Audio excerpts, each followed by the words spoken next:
Have you ever made a decision you were absolutely certain about, only to look back later and think, what was I thinking? You're not alone. We all like to believe we're rational, logical beings, making choices based on careful consideration. But what if I told you that most of the time, you can't really trust your own judgment?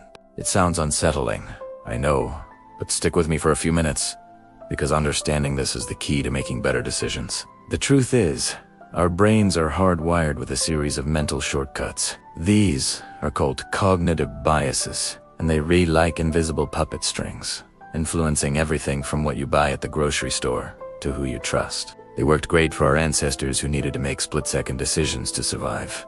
Like, is that a line in the bushes? Better run. But in our complex modern world, these same shortcuts often lead us astray. Let's talk about one of the most common culprits: the confirmation bias. This is our brain's tendency to actively seek out and favor information that confirms what we already believe, while conveniently ignoring anything that challenges it. Think about it. When you're researching a big purchase, like a new car, do you look for balanced reviews? Or do you find yourself clicking on articles titled 5 reasons why the car you want is the best? We all do it. It feels good to have our beliefs validated, but it creates an echo chamber that can blind us to flaws and better alternatives. Then there's the Dunning-Kruger effect, which is a real mind-bender. It's a cognitive bias where people with low ability at a task overestimate their own ability. Essentially, they don't know enough to know how little they know. You've seen this in action. The friend who thinks they're a pro driver but has a history of fender benders. Or the amateur who gives unsolicited advice to an expert. On the flip side, highly competent people often underestimate their abilities, assuming tasks that are easy for them are just as easy for others. It's a paradox that keeps us from accurately assessing our own skills. Another powerful bias is the anchoring effect. This happens when we rely too heavily on the first piece of information we receive, the anchor, when making decisions. Salespeople are masters of this. They'll show you a ridiculously expensive item first, and suddenly, the next item, which is still pricey, seems like a bargain in comparison. That initial high price anchored your perception of value. This bias affects salary negotiations, investment decisions, and even our judgments about other people based on first impressions.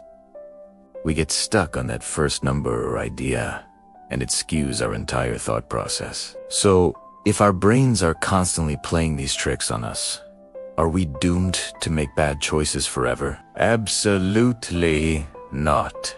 The most powerful tool you have is awareness. Simply knowing that these biases exist is the first and most crucial step to overcoming them. When you're facing a big decision, pause and ask yourself, am I only looking for information that confirms what I want to be true? Am I realistically assessing my own knowledge on this topic? Is my decision being swayed by the first piece of information I heard? Try to play devil's advocate with yourself. Actively seek out dissenting opinions and opposing viewpoints. Talk to people who you know will challenge your assumptions, not just agree with you. It might feel uncomfortable, but this mental friction is what leads to smarter, more well-rounded decisions. It's about training your brain to slow down and move from that fast, automatic, biased thinking to a more deliberate, analytical mode. It takes practice, but it's a skill that'll pay dividends in every area of your life. Learning about these biases isn't about distrusting yourself. It's about understanding yourself. It's like getting a user manual for your own brain. By recognizing these built-in glitches, you can start to work around them, leading to more clarity, better outcomes, and a greater sense of control over your own life. Thank you so much for watching. If you found this helpful and want to learn more about how your mind works, don't forget to hit that like button and subscribe to the channel. It really helps us out. See you in the next video.